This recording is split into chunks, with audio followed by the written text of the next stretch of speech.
Hi friends, ఇవాళ సింపుల్గా బెల్లమావకాయ పెట్టేసుకుందామా? చాలామందికి బెల్లమావకాయ అంటే చాలా ఇష్టం అండి కదా. కానీ ఇది బయట కొనుక్కుంటే మనకి ఇంట్లో చేసిన ఆ ఫ్లేవర్ లేక మనకి టేస్ట్ అంతగా నచ్చదు. అందుకనే ఇవాళ ఈ వీడియోలో మీకు చాలా సింపుల్గా, అస్సలు హడావిడి లేకుండా బెల్లమావకాయని చాలా ఈజీగా ఇంట్లోనే ఎలా చేసేసుకోవాలో ఈ వీడియోలో నేను మీకు క్లియర్గా చూపిస్తాను.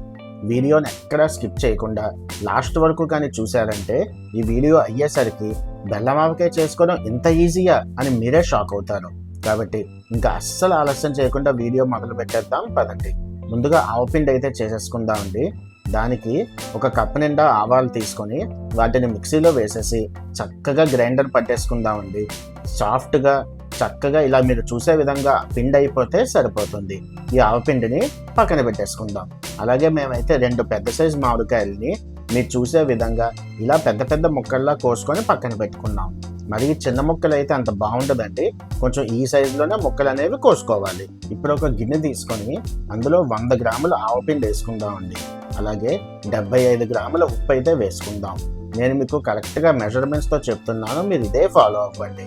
అలాగే ఒక స్పూన్ మెంతులు అయితే వేసుకుందామండి. అలాగే ఒక ½ స్పూన్ పసుపు కూడా వేసేసుకుందాం. అదేవిధంగా కారం కూడా 100 గ్రాములు అయితే వేసుకుందాం. గుర్తుపెట్టుకోండి, కారం ఆవపిండి 100 గ్రాములు వేసుకుందాం, ఉప్పు అయితే 75 గ్రాములు. అలాగే ఒక 15 నుంచి 20 వెల్లుల్లి రెమ్మలు తొక్క తీసేసి అది కూడా వేసేసుకుందాం.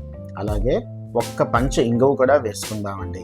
అదేవిధంగా బెల్లం అయితే కరెక్ట్గా 250 గ్రాములు వేసుకుంటే ఎగ్జాక్ట్గా సరిపోతుంది. అలాగే ఇప్పుడు ఇందులో పల్లి నూనె అయితే వేసేసుకుందాం. మొత్తం మనకి బెల్లమావకాయకి 300 గ్రాముల పల్లి నూనె అయితే సరిపోతుంది. ఇప్పుడు అందులో సగం నూనె వేసుకున్నానండి. తర్వాత మళ్ళీ మనం కలుపుకున్న తర్వాత కన్సిస్టెన్సీ చూసుకొని అప్పుడు మళ్ళీ నూనె అయితే వేసుకోవచ్చు. ముందే నూనె అంతా ఎక్కువ వేసేసుకుంటే తర్వాత మనకి అది ఎక్కువైతే తగ్గించడం చాలా కష్టం అవుతుంది. చూసారా, నాకు కొంచెం నూనె సరిపోయేదంటే అనిపించలేదు, అందుకనే మరి కొంచెం నూనె ఇప్పుడైతే వేసుకున్నాను.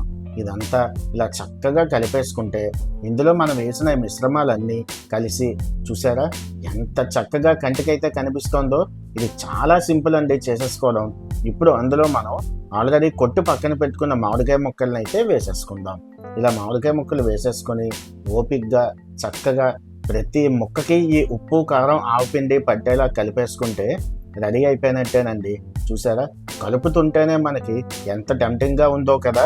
అలాగే ఇది మనం ఇన్స్టెంట్గా చేసుకుంటున్న బెల్లమావకాయ కాబట్టి ఎండ కూడా పెద్ద చూపించాల్సిన అవసరం అయితే ఉండదండి.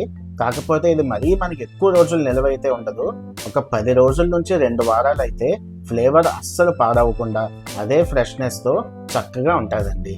అంతే అండి, ఇలా కలిపేసుకుంటే మన బెల్లమావకాయ రెడీ అయిపోయినట్టే. చూసారా, ప్రతి ముక్కకి ఈ ఫ్లేవర్స్ అన్నీ పట్టి కంటికి ఎంత రంగుతో ఎంత బాగా కనిపిస్తోందో. ఇదే మన సింపుల్ బెల్లమావకాయ రెసిపీ అండి. మీకు ఈ పాటికే చాలా ఈజీ అనిపించింది కదా వీడియో చూడగానే.